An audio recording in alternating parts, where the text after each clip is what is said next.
146 na kaso ng mga tiwaling pulis sa Central Luzon na lutas na. Detalye ng balitang niya mula kay Luisito Santos, LA.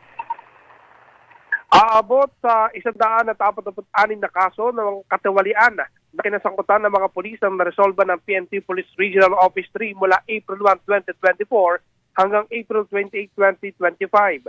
Ayon kay PRO 3 Regional Director, Police Brigadier General Jean Fajardo, kabilang sa mga kasong kanilang naresolba ang mga administratibong reklamo gaya ng grave misconduct, serious neglect of duty at conduct unbecoming of a police officer. Sinabi ni Fajardo na patunay ito ng kanilang matibay na paninindigan na panatililing malinis at marangal ang hanay ng pambansang pulisya sa gitnang Luzon. Kasabay naman ito ay nananawagan ng PRO 3 sa publiko na patuloy na makipagtulungan sa mga otoridad at agad na magsumbong ng anumang irregularidad at katawalian sa kanilang komunidad.